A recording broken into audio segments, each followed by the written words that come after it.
नमस्कार मित्रांनो, प्रिशास किचनमध्ये आपले स्वागत आहे। आज आपण पाहणार आहोत बटाट्याची भाजी आणि पुरी। चला तर मग रेसिपीकडे वळूया। आपण 6 बटाटे घेतलेले आहेत। 6 बटाटे आपण छान 2 माणसांसाठी पुरेशी भाजी होते। बटाटे आपण छान कुकरमध्ये उकडून घेऊया। बटाट्यांमध्ये पाणी टाकून झाकण लावून छान 3 शिट्ट्या काढून घेऊ। आपण बघू शकता गॅस मीडियम ठेवायचा आहे, त्याच्याने व्यवस्थित बटाटे उकडले जातील।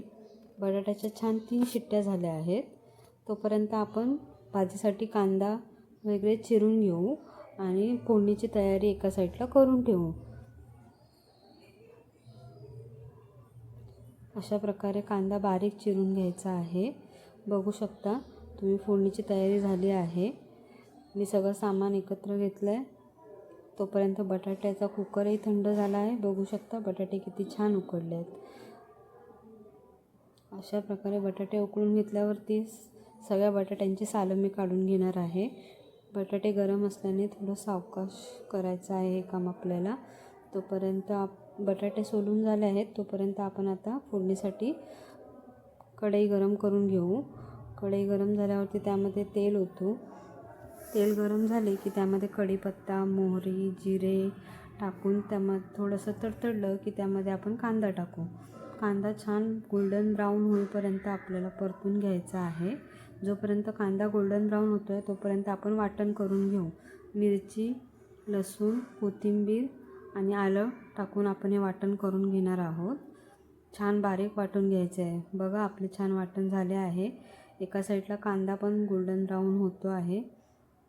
एक दोनदा परतवायचा आहे मध्ये मध्ये। बघा कांदा आपला गोल्डन ब्राऊन झाला आहे। आता आपण त्यामध्ये केलेले वाटण टाकून घेऊ। वाटण छान आलं लसणीचा कच्चा वास जाईपर्यंत परतवायचे आहे। त्यामध्ये टाकलेले पाणीसुद्धा थोडेफार निघून जाते तोपर्यंत।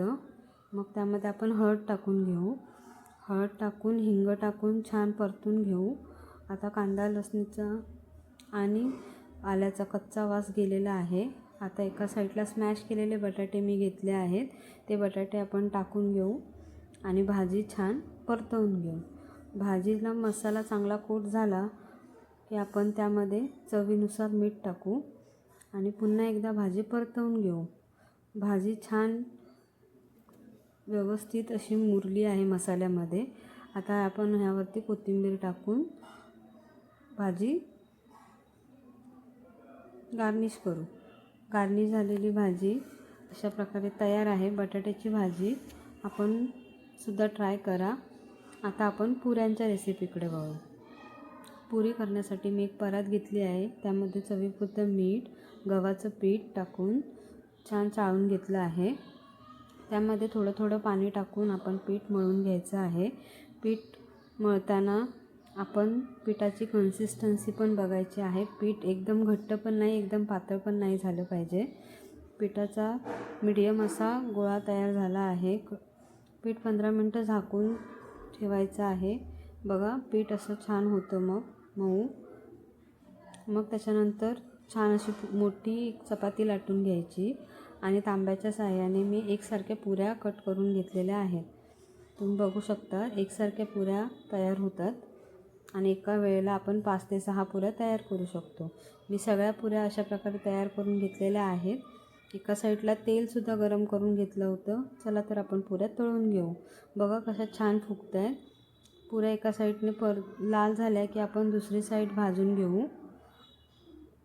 बघा पुऱ्या छान तयार झालेल्या आहेत। अशा प्रकारे तयार आहे आपली पुरी भाजी। रेसिपी आवडल्यास नक्की लाईक करा, कमेंट करा, शेअर करा आणि प्रिशास किचनवरून ऑर्डर करा। धन्यवाद।